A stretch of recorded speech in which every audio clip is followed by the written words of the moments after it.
What's up guys? In today's video, Khamzat Chimaev finally answered the thousands of angry reactions after his shocking defeat to Strickland. Social media is going crazy right now, and many fans in Chechnya are upset that he forgave Strickland so quickly after all the disrespect. On top of that, Chimaev is already asking for a rematch while Sean celebrates like a champion king. Pereira is looking scary once again. Strickland might be sidelined for a long time. And Merab Dvalishvili is once again going viral with another hilarious internet moment. There's a lot to break down today, so let's get straight into it. After losing to Strickland, the internet exploded with fans and critics saying Khamzat Chimaev made a huge mistake, not only inside the cage but also with the way he handled everything afterward. In Chechnya, the reaction has reportedly been very tense. Rumors say even his biggest supporter, Ramzan Kadyrov, was not happy with how things happened. What angered people the most wasn't only the loss itself, but what happened after the fight ended. For months, Strickland insulted Chimaev's religion, homeland, and personality. Yet after the fight, Khamzat shook Sean's hand and even helped him put on the championship belt. Chimaev later tried to explain himself to the thousands of angry commenters. He said, "The guy lowered his head and asked me for forgiveness. If somebody asks for forgiveness, I can forgive him." Assalamu alaikum verži, nedres var zaman gettincan daha iyi de verži.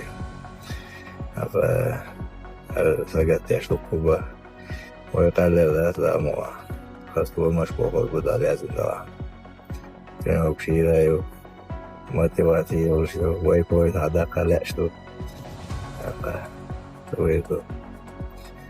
Hatta komş es kanto diyten olmuş hukukda sonuç diyten çok değişti kundela koytu kundela ayrıldı so yaşın çok tasagitine yaşlar çok değerli onlar leçola setki çoğalttı dolayısıyla böyle çok değerli ve bahandina vallahi edince onlar Após canta chegou da manhã quarto a tarde ventil walba so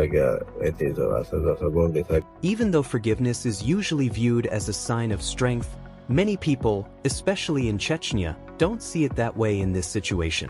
To them, shaking hands with someone who insulted your religion and family is not strength at all, but weakness instead. A lot of people are now comparing the situation to Khabib.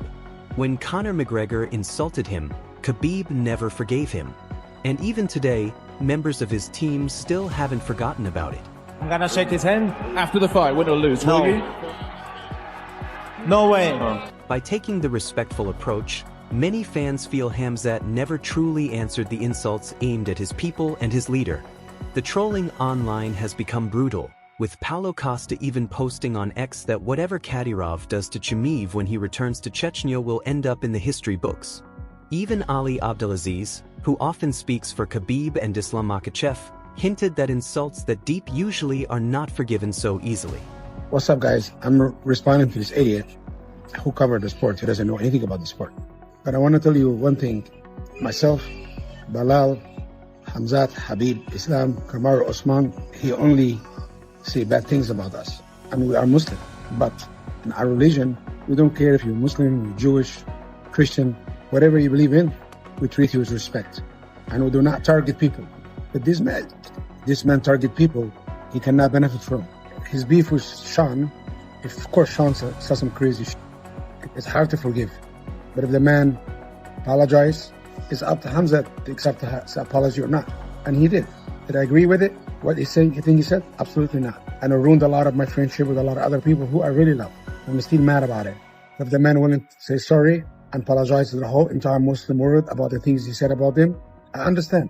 Maybe he feel the guilt. Maybe God guided him. Whatever happened, happened. But you cannot say about two guys who went in there 25 minutes, killed themselves, and if they shake hands, it's up to them. They grown men. They can make their own decisions. But see, Habib never shake Conor's hand, because Conor wasn't saying it to seal the fight. Conor really meant it. Maybe Sean said it because he's misinformed or he ignorant. I think he's ignorant, for sure.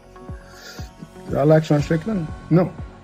I don't like him because he said a lot of and and I don't agree with. But I respect he apologized. Yes, I do. Nassourdine Imavov made it very clear that he would never respond the same way Chimaev did. He said religion, family, and nation are not marketing tools for him, and every insult has a price attached to it. Belal Muhammad also reacted to the entire situation, and on his channel Belal said, I will say this, even though the clown apologized and, I apologize to my Muslim fans, I was just promoting a fight. No, it's not promoting a fight when you're talking about religion. He always plays that role, right, of saying stupid stuff, and then afterward, I love this guy's the best, blah, blah, blah. No, when you talk about religion, you talk about family, that hits different. So I hope to one day step in the cage with that clown before it's all said and done and just make him bleed. Because I'll say this, even though the clown apologized and said, I apologize to my Muslim fans, I was only promoting the fight. Nah, that's different when you start talking about religion. He always plays that character, saying crazy stuff and then afterward acting like, I love this guy's amazing, and all that. But when you bring religion and family into it, that hits differently. So hopefully one day... It's like this entire fight week, all you do is chastise Sean, talking about how can you say these things? How can you go this far? How can you take it too far? When is enough enough? And now that Sean apologized, now you're going to get on him for apologizing for the things he said? Saying that, oh, only men, they double down and they mean what they say. They don't backtrack. No, men take accountability for the things that they say when they're wrong. And they take accountability for the things that they do when they're wrong. That's what a real man is. You had two warriors that got into an octagon. They fought for 25 minutes. They fought their hearts out.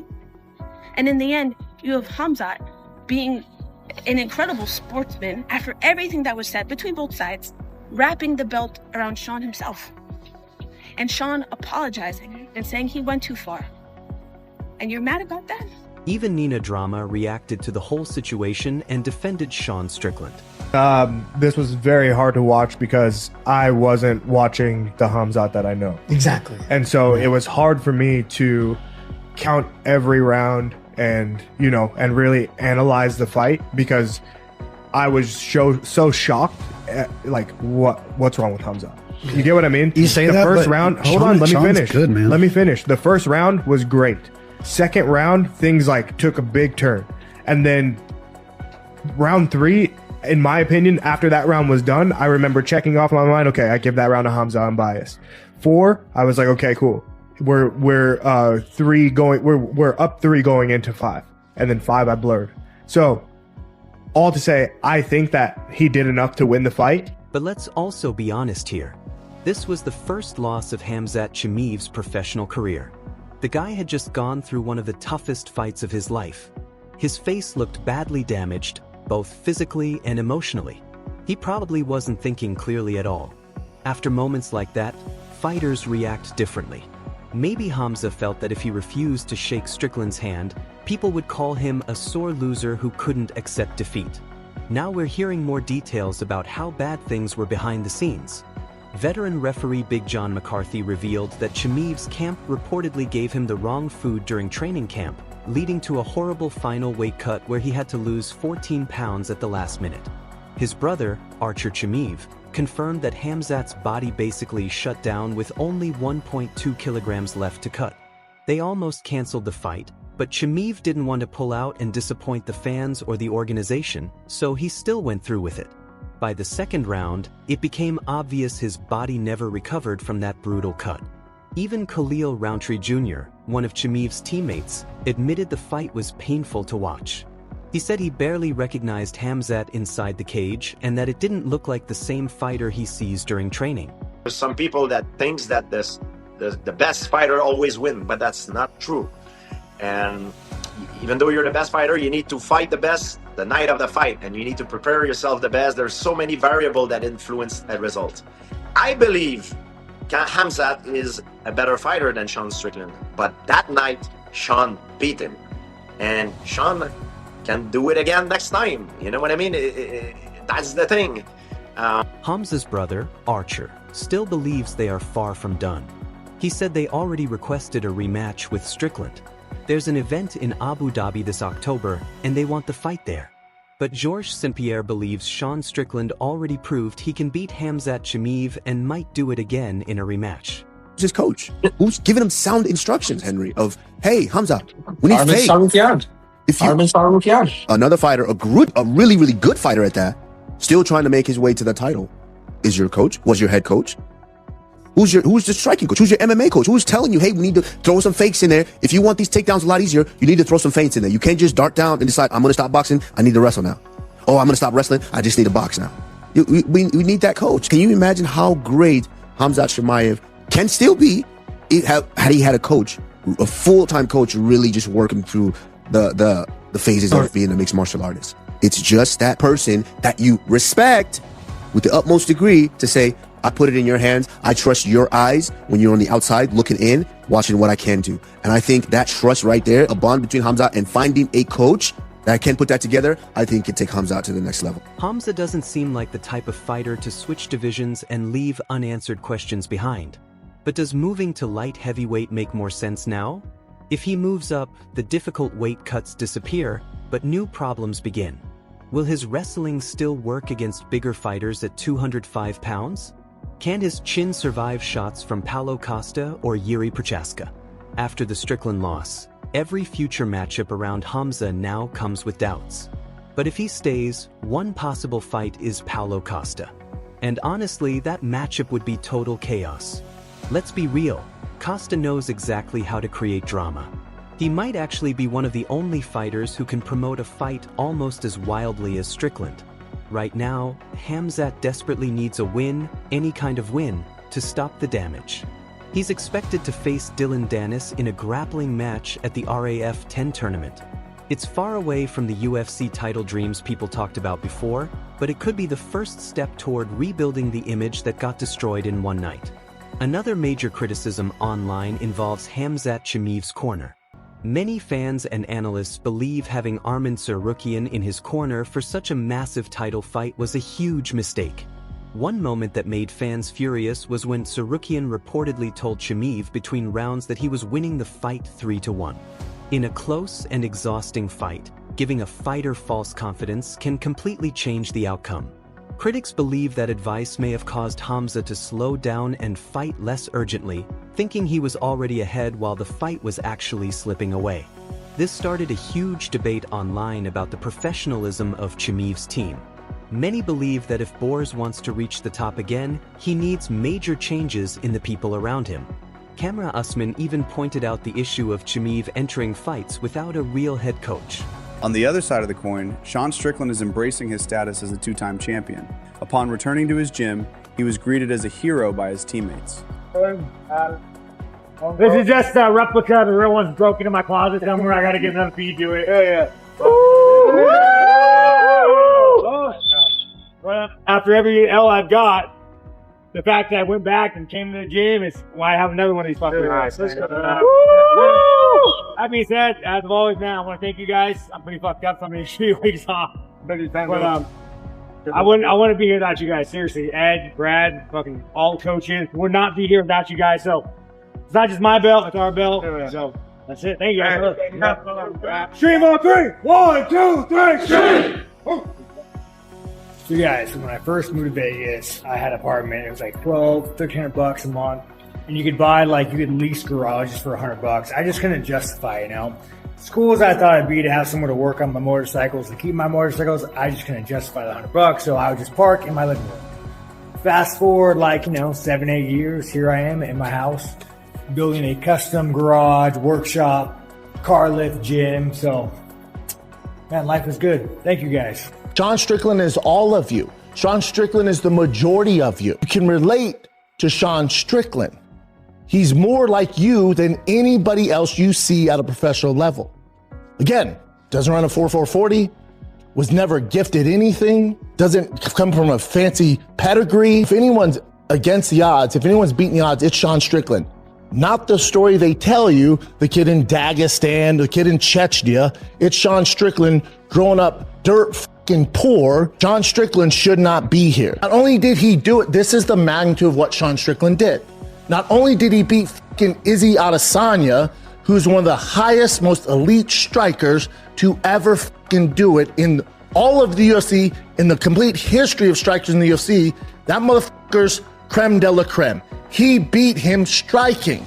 Let that sink in. No wrestling, zero wrestling, went toe-to-toe with world-class Izzy Adesanya and beat him on his belt that way. And then they give him the top contender, Fluffy Hernandez, and he outclasses him, beats the shit out of him. Who beats him, gets the belt. So the way he won his belts are the toughest ways to do it. Sean Strickland revealed a serious list of injuries after UFC 328, and this could be terrible news for fans hoping for a fast rematch with Khamzat Chimaev.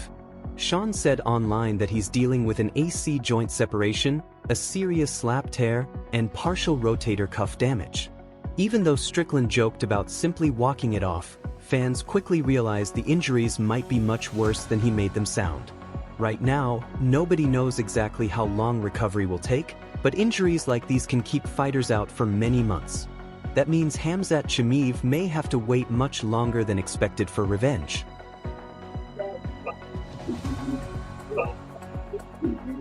Hey.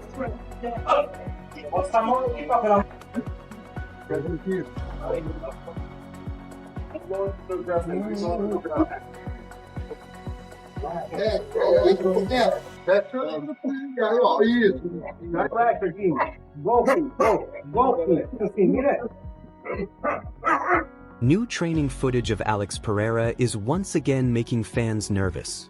Pereira was seen sparring and drilling combinations with heavyweight Talison Teixeira. And one thing instantly stood out. Alex keeps searching for that terrifying left hook. Fans already know how dangerous that shot really is. No.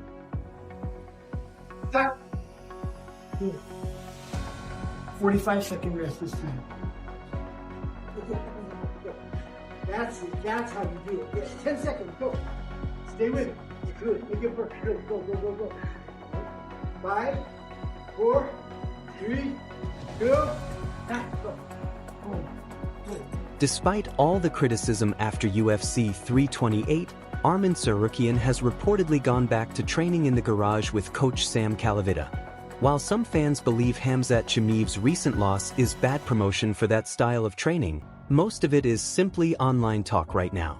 You know what's funny? Hawkett leaned over to me and he's like, if you need a rhyme, I got one for you. And I should have said, yes, please.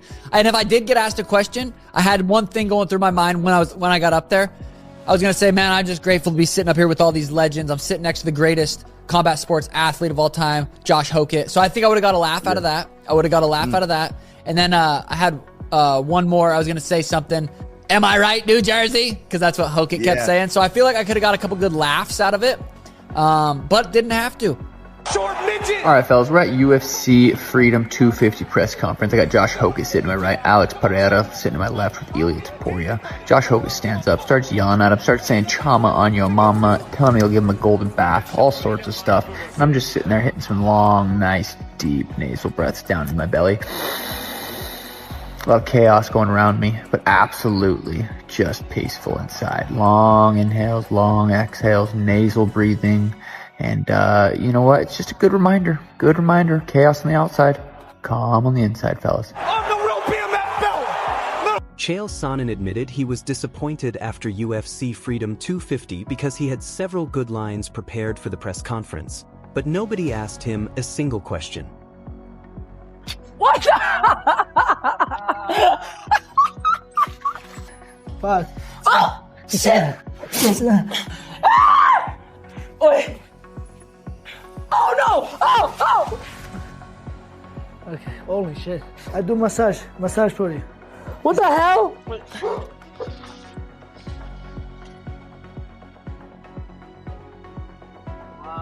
Okay, wait. There you go, guys. We can training later. Me and you working cardio. Oh, shit! Wait, did that hurt your balls? Balls and dicks and everything. And honestly, guys, how can we even finish an MMA video these days without mentioning Merab? At this point, it feels impossible because every single week he creates another hilarious viral moment. People don't just watch him for the fights anymore, they also tune in just to see what crazy thing he's going to do next. Don't forget to like and subscribe, guys. We'd really appreciate it.